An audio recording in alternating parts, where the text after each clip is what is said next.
سڵاوتان لێبێتەوە ئەم کاتتان باش بینەرانی خۆشەویستی تەلەڤیزیۆنی کۆمەڵە. خۆشحاڵم کە جارێکی تر بە بەرنامەی یاسۆی بەرابەریەوە هاتوومەتەوە خزمەتتان.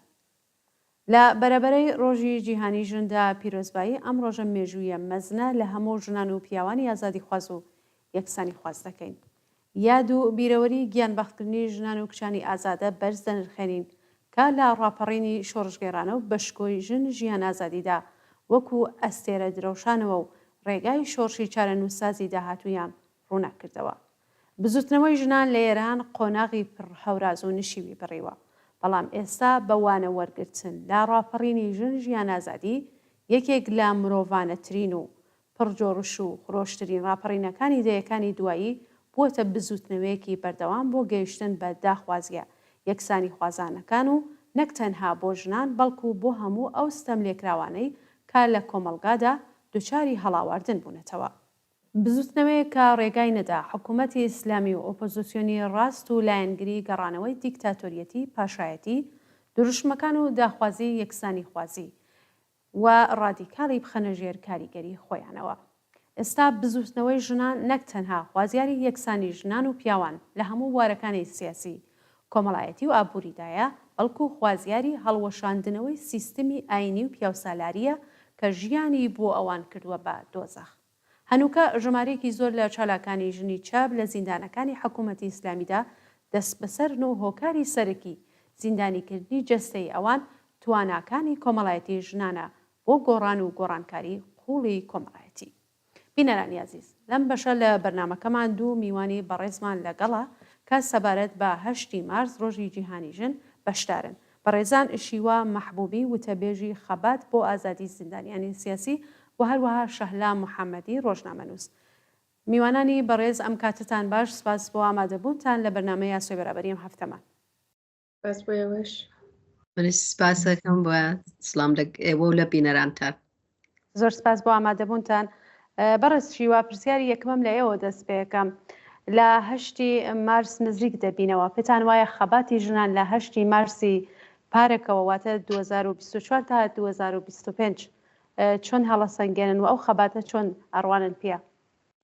بەڵێ بەڕاستی بەلە گشتی پیشاپیش تەبریکێژم ڕۆژی جیهانی ژن بە هەرچی کەسە. من پێم وایە لە هیچ کوێک لە سەتحی دنیا وەختێت مشایکن بە ئەنازەی ئێران ڕۆژی ژن معنیدار نییە ئیمساڵ وەختێت مشاکن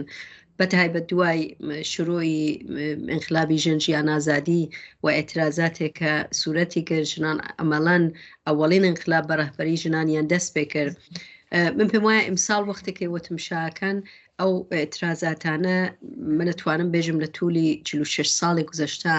نەتەنها کەمترۆ نەبووەتەوە بەڵکو لە شکلهای مختلفە هەرچی زۆرتر خۆی نیشانە. جا دیارە ئەشکالی زۆر مختلفی هەیە کە بە نەزەر من بە معنی ئەوەیە کە لە لایەهای مختلفی جامعە خۆی نیشانە. لەناو هونەرمەندانە بە شکلەوەی کە هونەرمەندان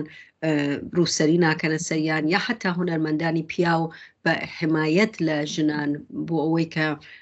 نایەڵن ژنان بە ئیسلاح تەکخانی کەن گۆرانی بخوێن بە دەنگی خۆیان و دەستیاندا بە ئێتراز. بۆ وەختی تمشاکەم بەڕاستی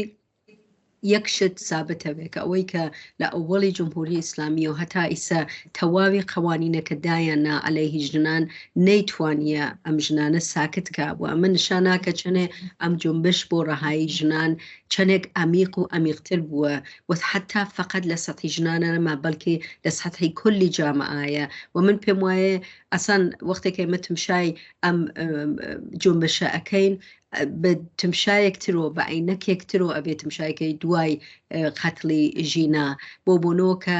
شکلێکی جەدیدی پەیا کرد بە نۆعێک زۆر زیاتر پەرەی پەیا کرد. ئایسە بە خۆڵدانێ لەم هونەرمەندە جوانانە ژنێک وتووی ئایسە وەختێکی مەکارەیەکەین خەڵک تەکتەکیان ئێمە تەشویقەکەن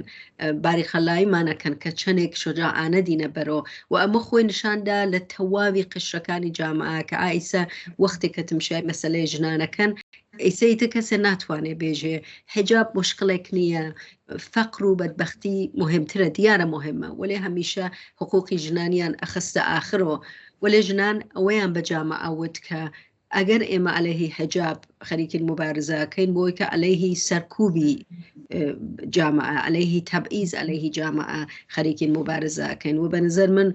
زۆر زیاتر حتا هاتەتە بەرەوە زۆر کەس تمشاکە ئێژێ تەظاهوراتهای خیابانی کەمترە یان نییە بەو شکڵەی سابق ولی بەنظر من ئێمە وەختێک کە تمشایەکەین کە چەندێک جمهوری ئیسلامی علیرغمی ئاخرین تەلاشی خۆی کرد بە قانونی عفاف و حجاب ولی هێشتا نەیتوانی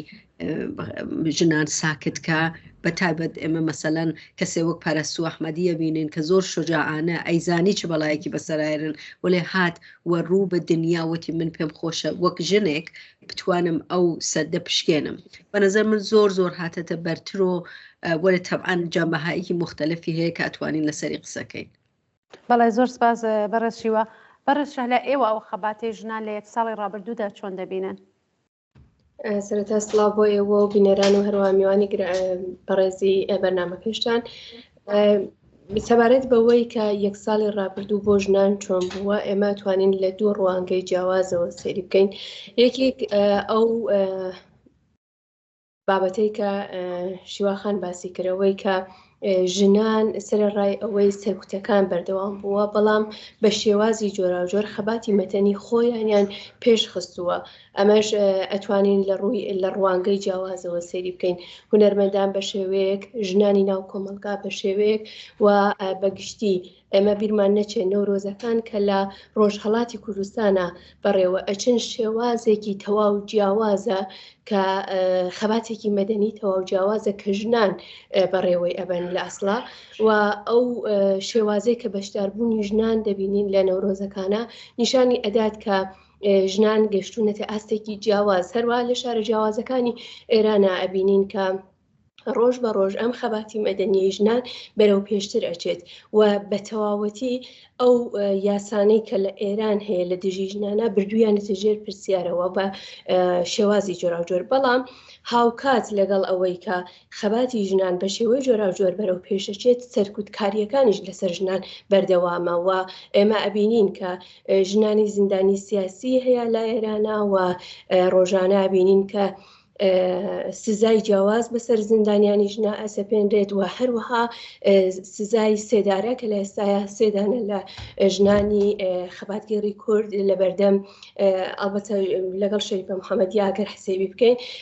لە بەردەم سزای سێداریان و هەروەها هاوکات لەگەڵ ئەوە بە شێوازێک لە کۆمەلگایشە هەروەهایە یعنی ئێمە ئەوە بینین کە دوو قوتبی جیاواز دوو قوتبی پێچەوانە هەیە لە ئێراناکە یەکێکیان خەباتی ژنانە کە بەرەو پێشە شوێ وە یەکێکی تر پێداگیری پیاوانە لەسەر ئەو پیاو سالارێکە بوونی هەیە هەر ئەمەش واکە بۆ نمونە لە 1 مانگە لە ماوەی 16 ڕۆژە بەلایەنی کەمەوە 9 دانە کوشتنی ژنان بە بیان و شەرەف تۆمار کراوە لە مانگی ڕابردووە. کەواتە ئەمە نیشانەدات کە هاوکات کە ژنان خەریکن خەباتی خۆیان بەرەو پێشەبن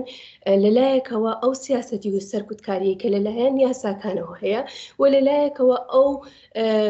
کولتورە پیاو سالاری کە لە کۆمەلگابوونی هەیە ڕێگرن لە بەرەو پێشچوونی ئەم خەباتەی ژنان و ژنان بە شێوازی جۆراوجۆر ناچارن کە بەرامبەر ئەم کولتور و یاسا بوەستنەوە و هەروواکە شیواخانیش ئاماژەی پێکرد ئەمەش دەتوانین لە ڕوانگەی جیاوازەوە سێری بکەین ئەوەی کە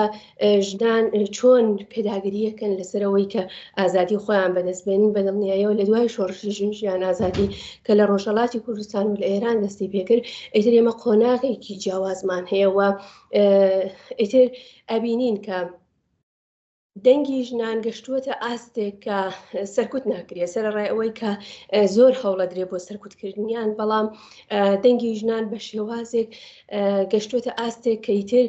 لە شەقامەکانە دەنگەداتەوە و ژنان بە شێوەی نەهادێلی مەدەنی بە شێوازی ئەتوانین بڵێن تەکل نەفەرە حتا خەریکن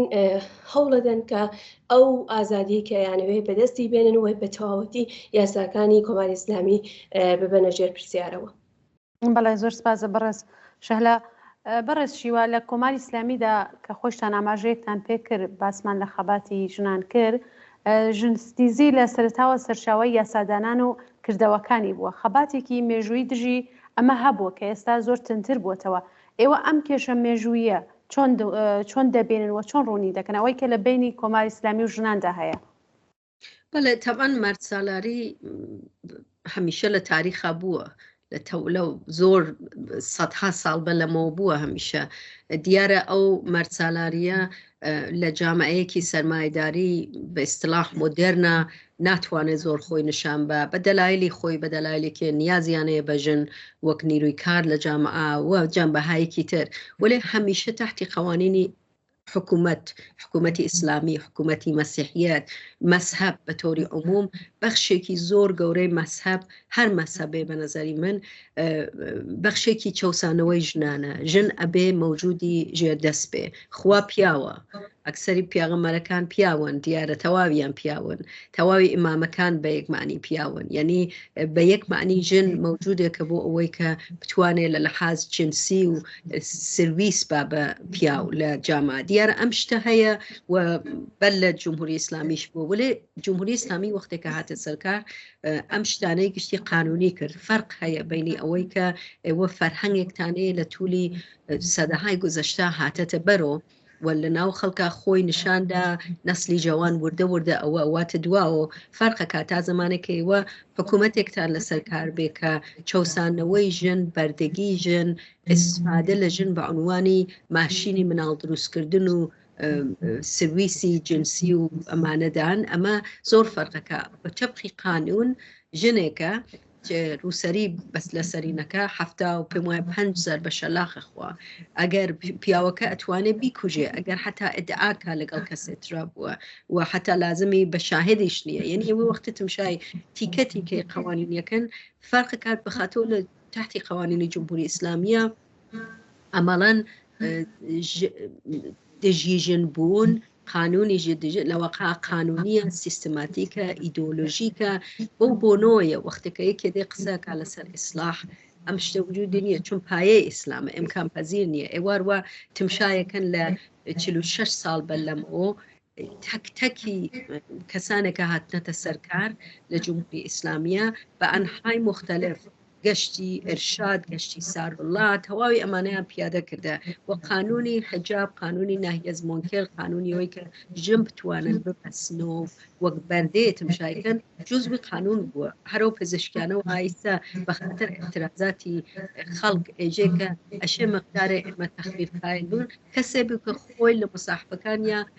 ئەوڵی خۆی ئەیگوت بەلەوە حتا خومینی فتوابە ئێمە من ئەمان کرد بۆ ژنان بێن لە بیمارستانە بدونە حجاب بێن بۆ بیمارستان یعنی تەواوی ئەمانە لە یەک شتا بە یەکۆ متحدن ئەویش سەرکوبی ژنانە بۆیە وەختێک ئەو سەرکوبی ژنانە هەیە ئەو کێشە هەر لە ئەوڵەوە بووە لە ڕۆژی ئەوڵەوە کە جمهوری ئیسلامی وتی حجاب گەرەکێت نێ بە عنوان کۆنترۆلی ژنان ئەبێ ئاوات مشایکەین حملەی کرد بە جامعە بە وەسیلێ و هەر لەو ڕۆژەوە بە نظری من هەر لەو 8 مارسی مەشهوری ساڵی 57 ژنانیش هاتە ناو خیابان وتیانێ مە انقلابمان نەکردە ئەگەڕێنەوە دواوە یعنی ئێوە وەختێک مشاکەن هەر ئەو وەختەوە ئەم چالشە ئەم کێشاکەشە وجودی کچایە جوانێکە 30 ساڵ بەلەمە 40 ساڵ بەلەمە لە ناو خیابانە لەگەڵ گەشتەکانی سوپای پاسەرانە جەڕ و بەحسیان کرد حتا وەختە ئەیاگرتن ئێترازیانە کرد ئەم شتانە هەمیشە بووە ئەوەی کە ئەسەن ئێوە ناتوان جمهوری ئیسلامیتان لەسەر کار بێ و ژنان ئازاد بن و حەقی خۆیان بێ ئەمە کامڵەن لە تەناقۆزدای لەگەڵ قوانینی جمهوری ئیسلامیە بۆنەوەی ئەمە هەیە و بە نظری من ژنان کەسانێک بوون کە لە ڕۆژی ئەوڵەوە کە جمهوری ئیسلامی انقلابی دزنی بە یەک معنی هاتە سەرکار لە ڕۆژی ئەوڵەوە بەخشێکی جامعە بوون کە مرەتەبەن ئێترازیان کردە لە ئەشکالی مختلفە یا لە خیابانەکانە یا بە سوورەت متشکل بوون لە ئەحزابی سیاسیە کە لە دەهەی 60 زۆر متشکل بوون لە مەحزابە. بەڵێ سپاس بەڕێزشیوە بەڕێزشە لە ڕاپەڕینی شۆڕژگێڕانەی ژن ژیان ئازادی لە بەشی لە قسەکانی خۆشتان ئاماژەتان پێکرد بە هەوراز و نشیوەکانیەوە چوەتە شەڕێک دژ بە پیاو سالاری و ئەو نەریتە کۆنانەی کە لە سەرەتاوە گەرێکی بۆ ژنان لە کۆمەلگادا وەکو کۆیلە نیشان بات بەرهەمی ئەم خەباتە بەڕای ئێوە چین و چۆن دەڕوانن بەو خەبات و بەرهەمەی کە تا ئێستا بەدەساتووە؟ خۆی هەروە کە باسم کرد لە دوای شۆڕشی ژنجیان ئازادیەوە کۆمەلگای ئێران بەگشتی پێینیا قۆناغێکی ترەوە و بەرهەمەکەشی ئەبینین کە بەشداربوونی ژنانە ئیتر بە شێوازێکی جیاواز جاران ئەگەر خۆپێشاندانێک لە ناو ئێرانە ڕووی بدایە کە ئەمازانین کە لە چەند ساڵی ڕابردووە چەندین جار خۆپێشاندانی جیاواز بەڕێوە چووە بە تایبەتی کە هەندێکیان لەبەر گرانی بووە هەندێکیان لەبەر داخوازی جیاوازی کۆمەلگا بووە بەڵام کاتێک کە بە ژنجیان ئازادی ئەم خەباتە دەستی پێکرد و ئەم شۆڕشە دەستی پێکرد هەموو کۆمەلگا لە ناو ئەم شۆڕشا خۆی بینیەوە هەرەمەش هۆکارێک بوو بۆ ئەوەی کە بە تەواوەتی لە تەواو ناوچەکانی ئێرانەوە لە کوردستان بگرە هەتا بەلوچستان هەتا ناوەندی ئێران کە تاران ئەکات و هەتا تەنانەت مەشەد و ئەو شوێنانە بێن و پشتگیری لە خۆپێشاندانەکان بکەن و دوای ئەمە ئیتر قۆناغێکی جیاوازە کە بە ڕابەرایەتی ژنان دەستی پێکردووە ئێستا ئیتر ژنان تەنیا داخوازیەکانیان لە هەندێک شتی بچووکە باس ناکەن یا ئەوەی کە وەکو ڕابردوو نییە یان ناتوانن پەراوێزیان بخەن چون ئێماگەر بگەڕێنەوە بۆ سەرەتای هاتنە سەرکاری کۆماری ئیسلامی ئەزانین کە شۆڕشێک دەستی پێکرد کە شۆڕشی هەموو نەتەوەکان بوو هەموو چینەکانی کۆمەلگای ئێران بوو بەڵام کاتێک هاتنە سەرکار ژنانیان پەراوێز خست ئەگەر ئەو کاتیش حزبەکان بەلایەنی کەمەوە ژنانیان پەراوێز نەخستە ئێمە لە ئاستی ئێرانە بەگشتی باسیەکەی نەک تەنیا لە ئاستی کوردستانە ئەگەر حزبەکان ژنانیان پەراوێز نەخستایە و داخوازیەکانی ژنانیان نەخستایەتە پەراوێزەوە و خۆیان بە هەندێک شتی ترەوە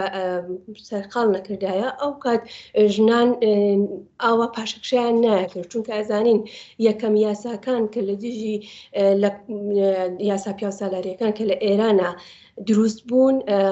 ئەوە بوو کە لە دژی ژنان بوو وەکو بەڕێز شیوەش ئاماژەی پێکرد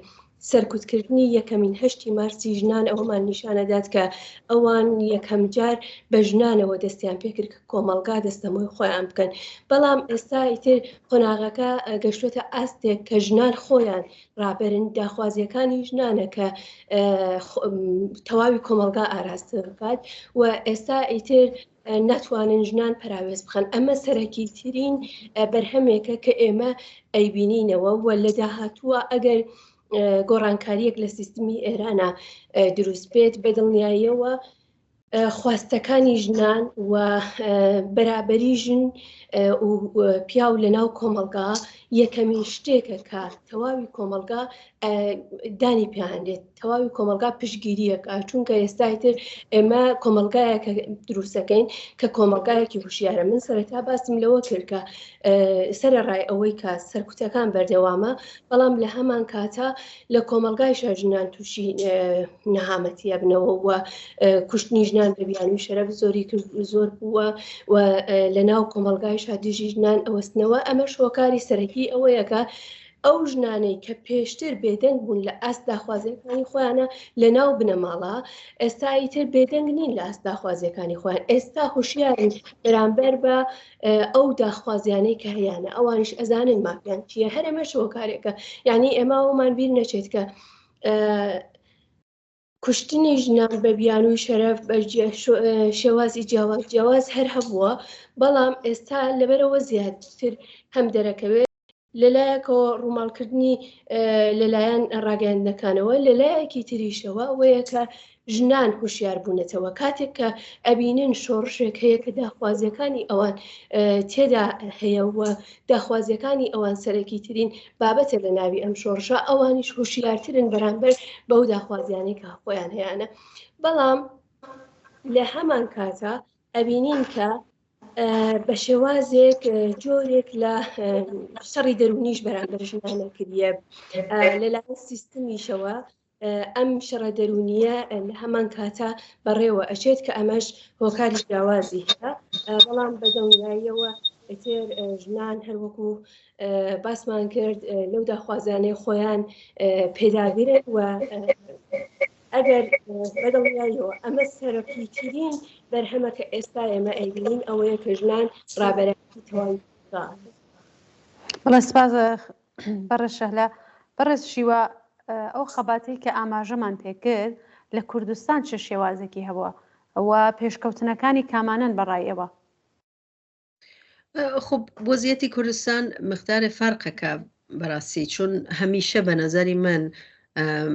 ژنان نەقشێکی ویژەیان بووە لە خودی کوردستانە ئێوە حتا ئەگەر بگەڕێنەوە دواوە لە شاید بێژم حتا داهەی شاست ژنانێکە لە تەشەکلها و ئەحسابی مختلفە متشکل بوون ژنانێکە پێشمەرگە بوون وەختی تمشا ئەکەن حتا لە سەدحای مختلفە ژنان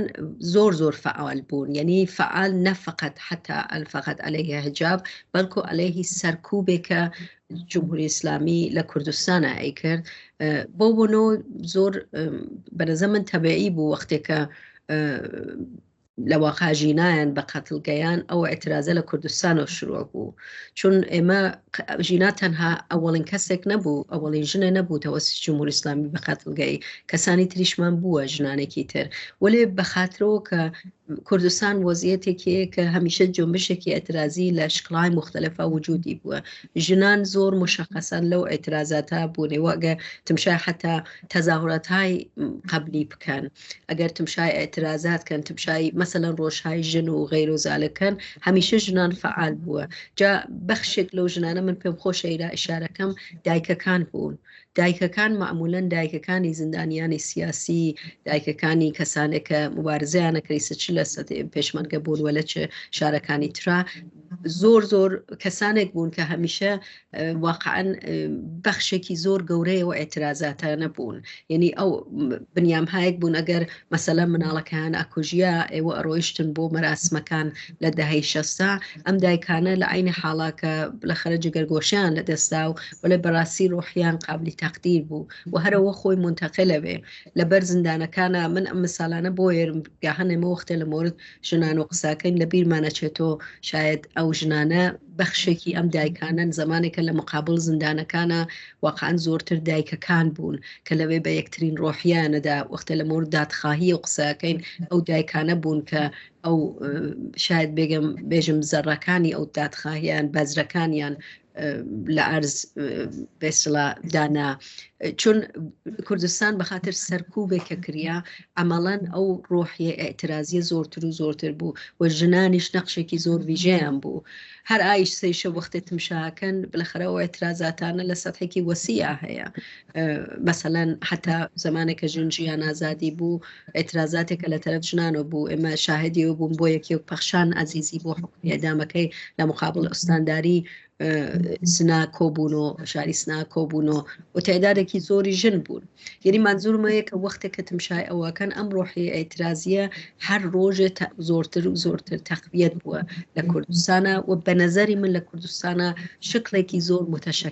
متشکلتری بووە تاریخەن کولەن بڵێ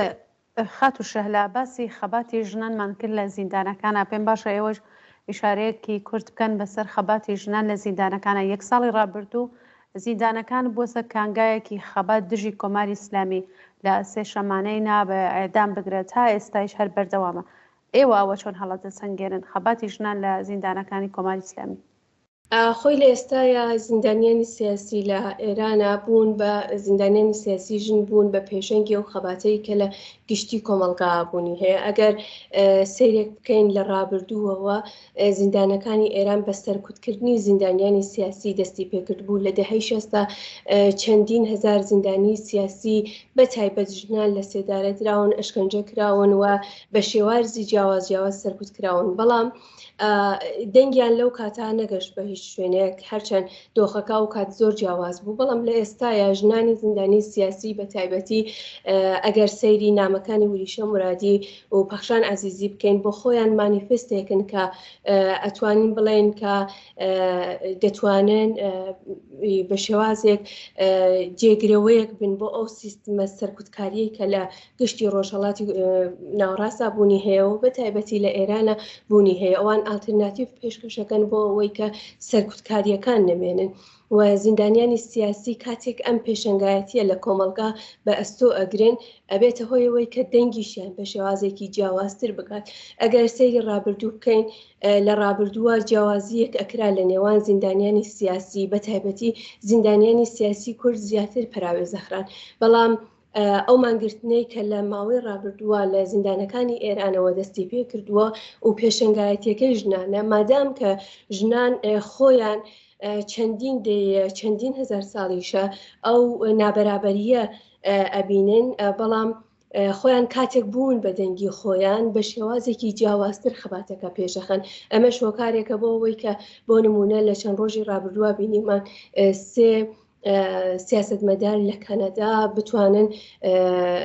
وەکاڵەتی سیاسی هەرسێ زیندانی سیاسی کە لە بەردەم سێدارەیان بیگرنە ئەستۆ واتا ببوون بە وەکاڵەتی وەکیلی سیاسی کەفیلی سیاسی ببورن، کەفیلی سیاسی پەخشان عەزیزی و ریشە مرادی و شەریفە محەممەدی، واتە ئەو بەرخۆدانە ئەو خۆڕاگریەی کە لە زیندانەکانی ئێران بوونی هەیە ڕەنگی داواتە دەرەوە و لە دنیای دەرەوەشۆ بە شێوازێکی جیاوازتر ئێستا سەیری زیندانەکانی ئێرانەکرێ. ئیتر ناتوانن وەکو جاران چۆن سەرکوتیانە کرد خەڵکیان لە سێدارە ئەدرا و دەنگی هیچ کام لەو زیندانیانەش نابیسترا بە هەمان شێواز بەردەوام بن. لە ئێستاە مادام کە خەباتەکە لە خودی زیندانەوە دەستی پێ کردووە، ئەو مانگرتنەی کە لە سێژەمانی دژی سێدارە بەڕێوەچێت کاریگەریەکی زۆر بەهێزی هەیە، بە تایبەتی کە ڕۆژ بە ڕۆژ ژمارەی ئەو زیندانیانەی کە بەشداری مانگرتنەکەش ئەبن زیاترە بێ، کەواتە کاریگەری زۆر بەهێزی هەیە. ئەمە لە سەر ڕۆحیەی زیندانیانیش هەم زۆرتر کاریگەری هەیە و هەم لە کۆمەڵگاشە کاریگەری زۆرترە. ئێستایتر ئەتوانین بڵێن کاتێک باسی سێدارەکەین جیاوازیش ناکرێت لە نێوان سێدارەکانە، خەڵک بە گشتی دژی سێدارەیە. جاران شەڕێک هەبوو بەرامبەر کۆمەلگا کە نیان دەتوانی بڕیار بدەن دژی چ جۆرە سێدارەیەک بن و هەندێک شەرعیەتیان ئەدا بە هەندێک لە ئەو سێدارانەی کە بەڕێوەچوو لەسەر زیندانیەکانە، بەڵام لە ئێستاە کۆمەلگا مادام زیندانیانی سیاسی پێشنگایەتی ئەم خەباتیانە گرتێتە ئەستۆ کاریگەری زۆر بەهێزی لەسەر کۆمەلگاش دروست کردو و کۆمەلگاش دژی سێدارەیە و وەکو هاوڕێژمان باسی کرد ژنانی کورد بێدەنگ نین لە ئاست ئەو سزایی کە لەسەر زیندانیانی سیاسی ئێستا هەیە و لە بەردەم پارێزگای شاری سناخ بۆ یەکەم جار مانگرت خۆپێشاندانیان کرد لە دژی سزای سێدارە و هەروەها لە شاری تارانە لە بەردەم زیندانی ئێڤینا لە چەندین ڕۆژی ڕابردووە دەیان جار خۆپێشاندان هەبووە لە دژی ئەو سزایی کە لە ئێرانە بوونی هەیە. کەواتە ئەتوانین بڵێن ئەو خەباتەی کە لە زیندانە دەستی پێ کردووە کاریگەری ڕاستەوخۆی لەسەر شەقامەکانیش دروست کردووە و خەڵکیش هاوڕان لە ئێستا لەگەڵ زیندانیانی سیاسیە و ئەتوانین بڵێن بە شێوازێک لە شێوازەکان حتا ئەگەر بەڕادەیەکی کەمیش بێ، چونکە چاوەڕوان ئەکرێت ژمارەی ئەو خۆپێشاندانە کە ئەکرێت هەم زیاتر بێ و هەم ژمارەی بەشداربووانیش زیاتر بووە، یا هەرچەند کە ئەو کەسانش کە بەشدارە بن خۆیان لە بەردەم زیندانە ئەبینەوە، خۆیان لە بەردەم سزای جیاوازە ئەبینەوە. هەروە کە بینیمان ئەو کەمپەینەی کە دەستی پێکرد بوو لە دژی سێدارە بەشێکی زۆر لە ئەندامەکانی لە شارە جیاوازەکانی کوردستان بە تایبەتی دەست بەسەر کران، بەڵام جارێکی تر ئەم سەرکوتانش نەیتوانیە ببێتە ڕێگر و بە هیوین کە ژمارەیەکی زیاتر خەڵکیش بەشدار بێ، چونکە هەرچەند ئەو خەباتە سیاسیی کە بەڕێوە ئەچێت لە کوردستان و لە ئێرانە ئەگەر لە شەقامەکانە زیاتر پشگیری بکرێت بە تایبەتی لە زیندانیانی سیاسی، کەواتە فشارێکی زیاتر لەسەر حاکمیت دروستەکە بۆ ئەوەی پاشەکشە بکات لە بڕیارەکانی، هەرچەندە وەکو بینیمان لە بڕیاری سزای سێدارەی شەریفە محەممەدی پاشەکشەیەک هەبوو، بەڵام جارێکی تر سزاکە بەسەریا سەپێنرایەوە، بەڵام ئەو هیوایە هەیە کاگەر بە هەمان شێواز کە زیندانیانی سیاسی دەستیان پێ کردووە ئەم خەباتەی خۆیان پشگیریش لەلایەن کۆمەلگا و لە دەرەوە ئێرانشەوە بە هەمان شێواز بەردەوام بێ، هیوایەک هەیە بۆ ئەوەی کە پاشەکشەیەکی زیاتر ببینین لەوەی کە ئەم سزانە جێبەجێ بکرێن. زۆر سپاس. خات و شیوا پێتان وایە ئەمساڵ لە 8 مارس دەبێ ئەو داخوازی و ئەو بابەتانەی کە ئەبێ بخرێتە ڕۆ لەلایەن ژنانەوە بێت چی بێت؟ خب طبعا من پێم وایە ژنان لە ئێرانە زۆر بە دروستی ئەزانن کە تەنها ڕێگەیە کە ژنان بتوانن شاید دەست بێکەن ئازاد بن ئەوەیە کە جمهوری ئیسلامی سەرنگون بێ بۆیە گشتیشی لەواقع ئێترازەکەیان ڕوو بە جمهوری ئیسلامیە. من پێم وایە ئایسە بەڕاستی مەسەلەی زندانیانی سیاسی زۆر مهمە. ئێمە لە شرایطێکان هەروە کە مهمانی عزیزی بەنامەی شارێ کرد 3 نەفەر لە ژنانی لەواقع مبارز حکمی ئەدامیان پێدان. ئایسە ئێمە شاهدیەوەین کە کەمانکە بوریشەی مرادی پەخشان عزیزی شەریفەی محەممەدی حکمی ئەدامیان هەیە هێشتا دەنگیان نەتوانن خامۆشکەن و لە زندان و هێشتا خەریکن فراخانان. بۆ بوونم پێم وایە زۆر مهمە ئایسە لە 8 مارسی ئیمساڵە بتوانن لەواقع لە هەرچی شوێنە خاستاری ئازادی ئەم 3 کەسە بن نەفقەت لەغوی حکمی ئەدام خاستاری ئازادی زندانیانی سیاسی بە تایبەت ئەم 3 نەفەرە حکمی ئێدامیان لاغ بکرێتەوە. ئەمە بۆ دلیلە مهمە کە بزانە ئەم ژنانە کەسانێکن لە زندانە لە ناو زندان و خەریکن ئێترازەکەن جمهوری ئیسلامی نەیانتوانی خامۆشیکە. دەنەتیجە جمهوری ئیسلامی ئەبێ بزانێت کە ئێترازێک ئەم ژنانە لە ناو زندان و ئەیکەن فقط مختصی ناو زندان نییە بەڵکو ئەنعکاسیە لە خارج لە زندانە. ئێمە ئەو وەختە شاهدیەوە بوون کە وەختێکە ئێتسابی بازاریان بوو لە کوردستانە عەلەیهی دەنەتیجە من پێم وایە واقعاً داوام لە خەڵک ئەوەیە کە ئایسە مهمترین شرایطە کە بتوان لە ئێترازاتی 8 مارس ڕۆژی جەهانی ژنە خاستاری ئازادی ئەم 3 زندانیە و زندانیانی سیاسی بن. چونکە ئێوە ئاوا فەرزکەن ئەگەر جمهوری ئیسلامی لە زندان ئیسفادەکە بۆ ئەوە کە معتەرزین دەستگیرکە و شکنجەیکە و زندانی سیاسی لەو شرایطە ئارام ناوێ بە یەک معنی فراخانی و زندانیانی سیاسیە بۆ خەڵکە کە ئێتراز هەرچی وەسەیترکەنەوە. 8 مارس بالاخره ممکنه سمینارهای برگزار به بیانیه‌های بدریه ولی مهمه زور مشخص تجمع کریه لمقابل مراکز دولتی جمهوری اسلامی و خواستاری به تایبەت آزادی حکم اعدامی ام 3 کەسە لەغو بێت و زندانیانی سیاسی ئازاد بن. من پێم وایە ئەمە زۆر مهمە بۆ ئەوەی کە ئایسە هەر کەسێک ئێترازکە ئاهوی دەریایی پەرستوو ئەحمەدی هەر کەسێک کە خەریکە ئێترازەکە لە زندانایە یا بە قەیدی وەسیقە ئازادەوێ. ولی ئەگەر ئەو خاستی ئازادی زندانیانی سیاسی بە شکلێکی وەسیع بێ جمهوری ئیسلامی ناتوانێت حکمی ئێدامی ئەم 3 کەسە ئیجرا بکات. بەڵێ سپاسە خاتوشیوە.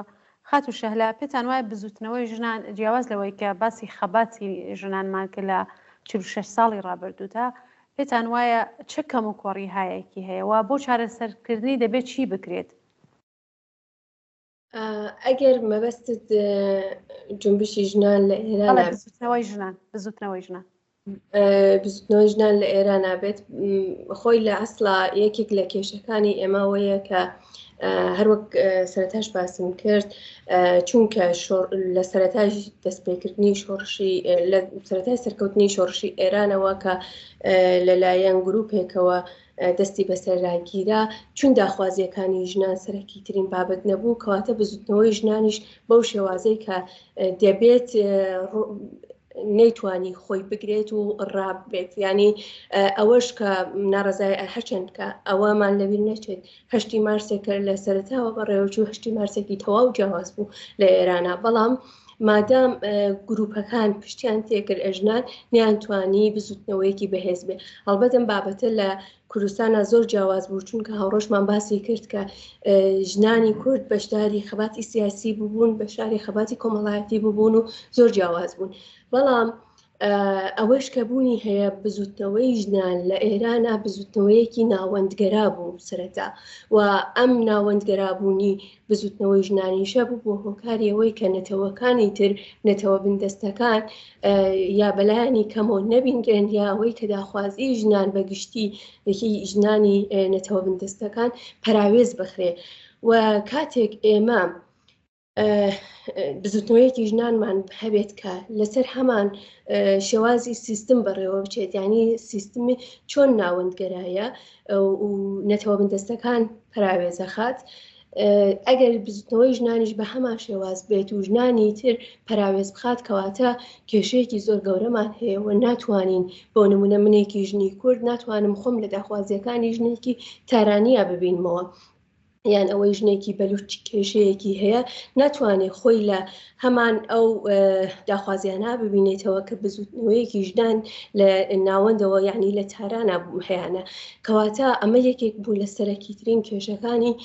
بزوتنەوەی ژنان لە ئێرانە هەرچەند من پێم وایە هەتا پێش شۆڕشی ژنجیان ئازادی بەگشتی بزوتنەوەیەکی بەهێزی ژنانمان نەبووە لە ئێرانە و لە ئێستایا خەریکە جوڵانی خۆی دەست پێکات بەڵام ئەم بابەتە لە کوردستانە تەواو جیاوازە چونکە هەموو ئەو ئەحزابی سیاسی کە لە کوردستانە بوونیان هەیە ڕێکخراوەکانی ژنانی تایبەتیان هەبوو و ژنان خۆیان تا ڕادێک ڕاهێنا بوو لەگەڵ خەباتی سیاسی و خەباتی کۆمەڵایەتیە بۆیە هەر ئەوەش هۆکار بوو کە شۆڕشی ژنجیان ئازادی ناوەندەکەی کوردستان بێ و بە دروشمێکی ژنانە و بە دروشمێکی کوردیەوە دەست پێ بکات ئەمە هۆکاری سەرەکیەکەی بوو چونکە ژنان لە کوردستانە متشکل بوون ژنان لە کوردستانە ڕێکخراو بوون بەڵام ئەم بابەتە لە ئێرانە بەداخەوانیە و ئەگەر ناڕەزایەتیەکیش لە ئێستایا بوونی هەیە ناڕەزایەتێکی تاکە و ئەو نەهادێلیشە کە بوونیان هەیە نەهادێلێکن کە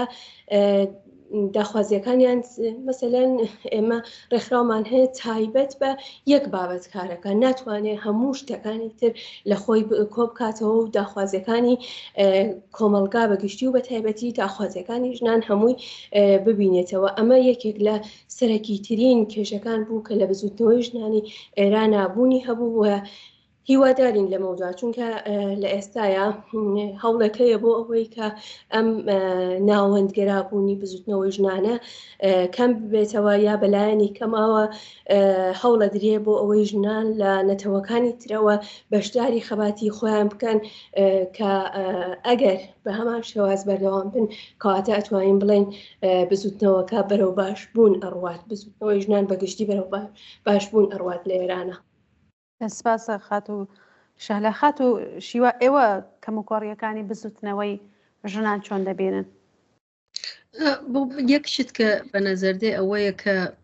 ژنان لە ئێرانە بە تۆر عموم تەشەکلێک نییە بەڕاستی تەشەکلێکی سەراسەری کە بتوانێ مەسەلەن وەک تەشەکلی ژنان بێ یەک دلیلی مەسەلەن ئێوە هەر تاتمشاکەن دەرسەدی ژنانێک کە شاغلن زۆر کەمترە حتا فەرزکە لە محیتایەکی کرێکاریە زمانێکە سندیکاکان یا ئیتحادیەک وجودی هەیە حضوری ژنان زۆر کەمترە بالاخره ئەوە بۆ ئەوە کە تەشەکلێک تا بۆی ئەبێ زەرفێک بێ جێگەیەک بێ کە بتوان ئەم ژنانە متشکل بن چون و لە تەرەفێ تر و سەرکوهای جمهوری ئیسلامی نەیهێشتا مەسەن ئێمە جێگەیەکمان بوو وەک نەدای زەنانە ئیران کە هەمی کە تەشکیل بوو بواقع فعالینی مورد حملە قراری گرت دەستگیریان کردن و تەشەکلهایەکی تر تەشەکلهایەکە خەریکن عەلەیهی قەتلی ناموسی کارەکەن ئێمە شاهدی ئەوەی زۆر لەم تەشەکلاتە خارج لە ئێران و خەریکن فعالیەتەکەن ولی لە داخل ئێرانە ئیمکان پەزیر نییە دوای من پێم وایە ئەسەن چۆنیەتی بەسڵا ئێترازی ژنان لە ئێرانە بەخاطرەوەی کە ئێتراز عەلەیهی قەوانینێکی زاڵمانەی جمهوری ئیسلامیەک تەکتەکی زندگی ژنانی تحتی تأثیر قەراردا هەر حەقێکەوە لە نەزەریا بکەن حاڵەتێکی پەراکەندەی هەیە بە نەزەر من ئەمە تەبیعیە بۆی کە فەرزکە ژنێکی جوان کە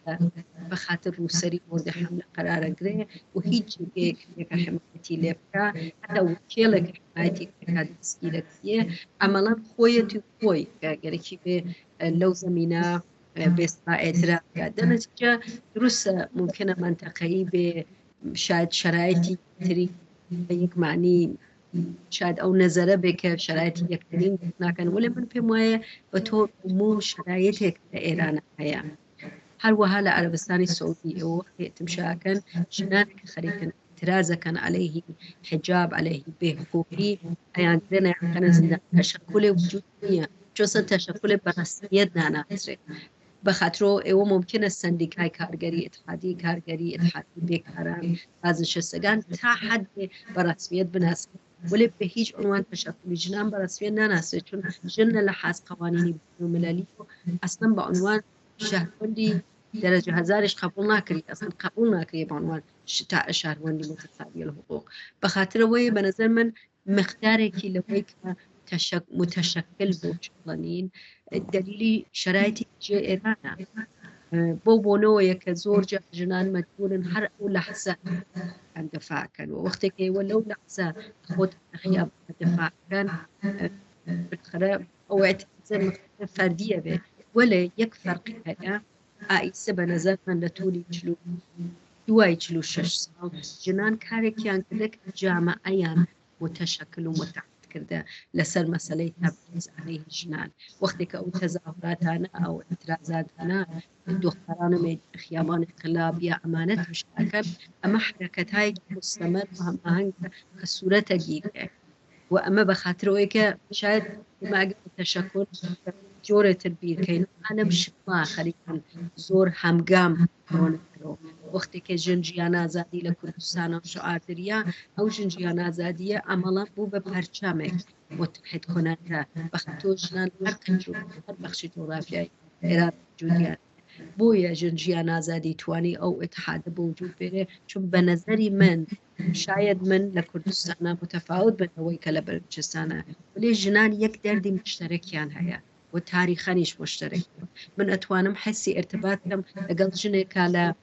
شارێکی ئافریقایی ژنێکیەکە من لە مەفەرهەنگی ممکنە نەزانم ولی ئەزانم یعنی چی وەک ژنێک منە چەوسێنەوە و حەقم لێسەرن بۆیە جنجیان ئازادی توانی لەو سەدحە وەسیعە خەڵک لە دۆ خۆی کۆ کاتەوە بە نەزەریم. وڵای زۆر سپاس بۆ هەردوو میوانی بەڕێزی بەرنامەکەمان من پرسیارەکانم کۆتایی پێهاتووە سپاس کە ئامادە بوون لەم بەرنامەیە ئەگەر پەیامێک یان قسەیەکتان هەیە کە پێتان وایە ئاماژەتان پێ نەکردووە فەرموون خات و شەلایەوە فەرموون. خۆی من داوام لە تەواوی کۆمەلگا ئەوەیە کە لە ئێستا سێژنی خباتگەر لە بەردەم سزای سێداریان و هیوادارم کۆمەلگا بە تایبەتی ژنان کە ئێمە بەرەو پێشوازی 8 مارسە چین ئەم 8 مارسە بکەن بە شێوەیەک داخوازیەکانیان لە دژی سێدارە و بە تایبەتی ئازادی زیندانیانی سیاسی کۆبکەنەوە بۆ ئەوەی کە بتوانین ڕێگر بین لە جێبەجێکردنی سزای هەر سێ زیندانی سیاسی و لە ڕاستیە ئێمە ئەو زیندانیانە پێشەنگی کۆمەلگای ئێمە و ئێمە نابێ لە دەرەوەی زیندانەوە ئەوان لەبیر بکەینەوە هیوادارم ئەم 8 مارسە 8 مارسی ئازادی زیندانیانی سیاسی بە تایبەتی هەر سێ ژنە زیندانی سیاسی بێت کە لە ئێستا لە بەردەم سێداریان. زۆر سپاس خات و شیوایەوە فەرموون. بەڵێ منیش پێم مهمە هەرە شتە تکرارەوە بکەمەوە بۆ بۆنەوە ئائیسە ئێوە وەختێک تمشاکەن ئەم زندانیە سیاسیانە ئیسە مشخصەن ئەم سێ ژنە کە حکمی ئێدامیانەیە و بەڕاستی هەر لەحسە لە خەتەری ئێدامن بە تایبەت ممکنە حکمی وریشیان ئەلام نەکردوێت وەلێ زۆر گیانی هەڵە خەتەرە من پێم خۆشە ئەوە بێژم ئەوەی کە ئەم ژنانە بە خاطر دفاع لە ئازادی لە زیندانان بە خاطر حەقی خۆیان نین هەروەها ئێمە ئائیسە تمشاکەین وەختە یەک ڕۆژ ئێتسابی بازاریان بوو لە کوردستان عەلەیهی حکمی ئێدامی وریشە و پەخشان و هەروەها عەلەیهی ئێدامەکان لە تەواوی ئێرانە بوو. در نتیجه من پێم وایە ئەوە مهمە ئەم 8 مارسە دەنگی ئەم ژنانە بین بۆ مهمە کە ئائیسە بە جمهوری ئیسلامی نیشان بن کە ئەم سێ ژنەی حکمی ئێدامیان پێدا جامعە هالە پشسەریانەوە ئەگەر زیندانیەکان لە ناو زیندانەکانە سێشەمەهایە بە ئێدامیان دانان ئەمە ئێترازە لە ناو جامعە تەکسیرۆ بووە و ئەمە شعاری تەکتەکی خەڵکە ئەگەر ئەم شتە لە سەتحی بێ عمومیان نەفقە لە کوردستان لە جێگەهایەکی ترا لە تەواوی شارەکانە ئیسێمە بەلاخەرە بە زمان کوردی و ڕوو بە کوردستان قسەکەین لە تەواو شارەکانە ئەمە ئیجرابێ بە نەزەر من جمهوری ئیسلامی ئەزانێ کە ئەمە ئێترازە مرتبەن ئێدامەی هەیە ئائیسە مهمە زندانیانی سیاسی ئەم سێ ژنە وریشەی مرادی پەخشان عەزیزی و شەریفەی محەممەدی بە کۆمەکی تەکتەکی ئەمە احتیاجیانەیە ناتوانین بێژن حکمی مناڵەکەی من خەریکە دەرسە خوێنێ من کارم نییە بەسەریانەوە سبحە ئەو حکمی ئێدامە ئەو دەستگیریە یەخەی تەکتەکی خانەوادەکانەگرێ بۆنەوە ئەگەر ئێمە ئەو ئێتراز بۆ ئازادی زندانیانی سیاسی هەرچی وەسیترکەینەوە قەویتر بێ جمهوری ئیسلامی دەستی ئەبەسرێ لەوەی کە سبحە تێدارێکی زۆرتر دەستگیرکە و حکمی ئێدامیان پێبا. بەڵێ زۆر سپاس بۆ ئامادەبوونتان لە بەرنامەی ئاسۆی بەرابەریم هەفتەیەمە. زۆر سپاس. بەڵێ بینەرانی خۆشەویست جارێکی تر سپاس بۆ هەردوو میوانی بەڕێزی بەرنامەکەمان شیوا مەحبوبی وتەبێژی خەبات بۆ ئازادی زیندانیانی سیاسی و شەهلا محەممەدی ڕۆژنامەنووس کە لەم بەرنمەیە کە تایبەت بوو بە 8 مارس ڕۆژی جیهانی ژن ئامادەبوون. سپاس بۆ ئێوەش کە تا کۆتایی بینەر و بیسەریان بەرنمەیە بوون ماڵاوە.